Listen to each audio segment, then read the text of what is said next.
Selamat siang anak-anak. Sebelum kita memulai pelajaran pada hari ini, di pertemuan 13 ada baiknya kita berdoa yang akan dipimpin oleh Ibu sendiri. Mari kita bersatu dalam doa. Selamat siang Bapa, selamat siang Yesus, selamat siang Roh Kudus. Terima kasih buat kesehatan yang masih Kau berikan hingga pada hari ini. Bapa yang baik, berkati pelajaran pada hari ini agar apa yang saya bimbing kepada anak-anak bisa terima ya Bapak, dan anak-anak mudah mengerti apa itu yang saya ajarin. Ini doa anakmu dalam nama Yesus Kristus Juru Selamat kami. Amin. Baik, di sini kita akan memasuki di pertemuan 13 yang namanya bela negara. Apa sih bela negara itu? Di sini ini apa itu bela negara? Menurut anak-anak itu bela negara apa?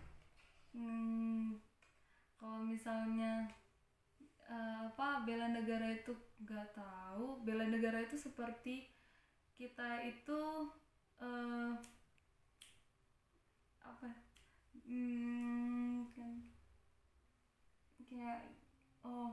seperti ini.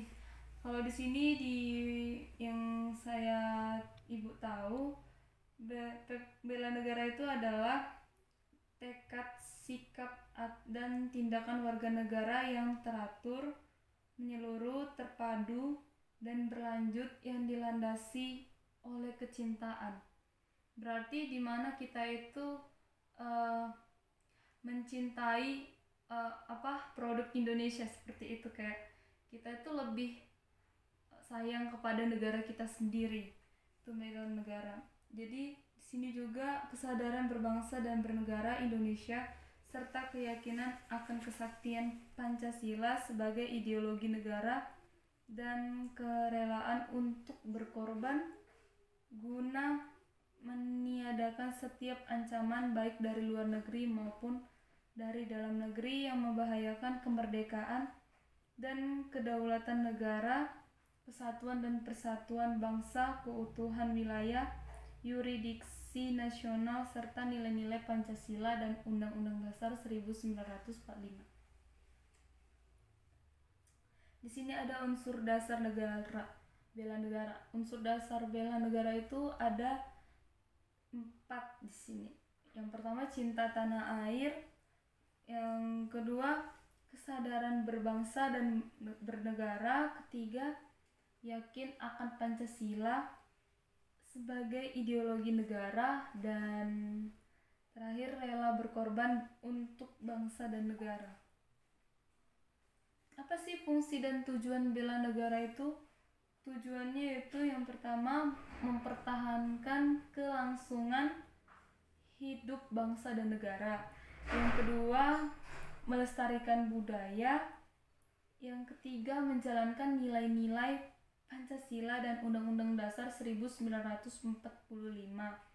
Keempat, menjaga identitas dan integritas bangsa atau negara. Di sini ada fungsinya. Yang pertama yaitu mempertahankan negara dari berbagai ancaman. Kedua, menjaga keutuhan wilayah negara. Ketiga, merupakan kewajiban setiap warga negara. Keempat, yaitu merupakan panggilan sejarah. Mengapa kita harus bela negara? Karena bela negara itu merupakan suatu hak dan kewajiban dari setiap warga negaranya. Di sini ada pasal Undang-Undang Dasar 30 Undang-Undang Dasar 1945 menyebutkan bahwa tiap-tiap warga negara berhak dan wajib ikut serta dalam usaha pembelaan negara. Konsep bela negara terdiri dari yang pertama fisik dan non fisik. Nah, di sini ada gambar polisi dan tentara. Yang pertama bela negara secara fisik. Itu pelaksanaannya dilakukan oleh rakyat terlatih atau ratih yang terdiri dari berbagai unsur, misalnya resimen mahasiswa, perlawanan rakyat, pertahanan sipil, mitra Babinsa, OKP yang telah mengikuti pendidikan dasar militer dan lainnya. Yang kedua, bela negara secara non-fisik. Dapat dilakukan secara yang pertama, belajar dengan sungguh-sungguh. Kedua, mencintai produk-produk dalam negeri. Ketiga, mempelajari dan melestarikan budaya sendiri. Keempat, tidak mencemari nama baik negara. Kelima, tidak berpengaruh akan budaya asing yang bersifat negatif. Dasar hukum dan peraturan tentang wajib bela negara. Yang pertama itu ada TAP MPR nomor 6 tahun 1973. Kedua, Undang-Undang nomor 29 tahun 1954. Ketiga, TAP MPR nomor 6 tahun 2000. Keempat, TAP MPR nomor 7 tahun 2000. Kelima, Undang-Undang nomor 3 tahun 2002. Keenam, Undang-Undang nomor 56 tahun 1999. Apa manfaat yang didapatkan dari bela negara?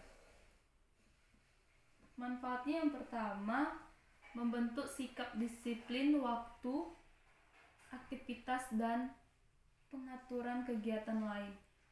Yang kedua, membentuk jiwa kebersamaan dan solidaritas bersama rekan seperjuangan. Ketiga, membentuk mental dan fisik yang tangguh. Keempat, menanamkan rasa kecintaan pada bangsa dan negara. Prioritasme sesuai dengan kemampuan diri. Kelima, melatih jiwa leadership dalam memimpin diri sendiri maupun kelompok. Keenam, membentuk iman dan takwa pada agama yang dianut oleh individu. Ketujuh, menghilangkan sikap negatif seperti malas, apatis, dan seperti boros, egois, tidak disiplin. Yang ke-8, membentuk perilaku jujur, adil, dan kepedulian antar sesama. Di sini apa penyebab lemahnya kesadaran bela negara? Apa sih anak-anak? Di sini ada lemahnya kesadaran bela negara itu yang pertama, ketidakpedulian terhadap bendera dan lagu kebangsaan. Yang kedua, kurangnya apresiasi terhadap kebudayaan dan kesenian daerah. Ketiga, konflik antar etnis yang mengakibatkan pertumpahan darah. Keempat, tiadanya penghayatan atas arti perjuangan para pahlawan kemerdekaan. Kelima, ketidakadilan sosial dan ekonomi.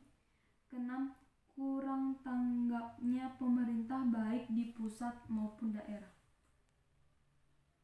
Di sini ada macam-macam ancaman. Yang pertama, ancaman dari luar, yaitu contohnya upaya menghancurkan moral dan budaya bangsa melalui disinformasi. Yang kedua, propaganda. Yang ketiga, peredaran narkotika dan obat-obat terlarang. Keempat, film-film porno atau berbagai kegiatan kebudayaan asing yang mempengaruhi bangsa Indonesia, terutama generasi muda, yang pada gilirannya dapat merusak budaya bangsa. Kedua, ancaman dari dalam. Contoh ancaman dari dalam yang bisa membahayakan NKRI. Pertama, masalah KKN. Kedua, kasus narkoba. Ketiga, ancaman bidang politik. Keempat, membentrokan dan tawuran. Sekian dan terima kasih pelajaran pada hari ini di pertemuan 13. Ibu tutup. Semoga anak-anak dapat mengerti apa yang Ibu jelaskan. Untuk menutup pelajaran hari ini akan Ibu tutup dalam doa. Mari kita bersatu dalam doa. Bapa yang baik, terima kasih buat hari ini. Kami telah mengikuti pelajaran ini Bapa. Kiranya apa yang saya sampaikan kepada anak-anak dapat mengerti dan mereka jalani dalam kehidupan mereka masing-masing, kehidupan sehari-hari. Ini doa kami ya Bapa, pada siang hari ini kami serahkan ke dalam tangan-Mu. Amin.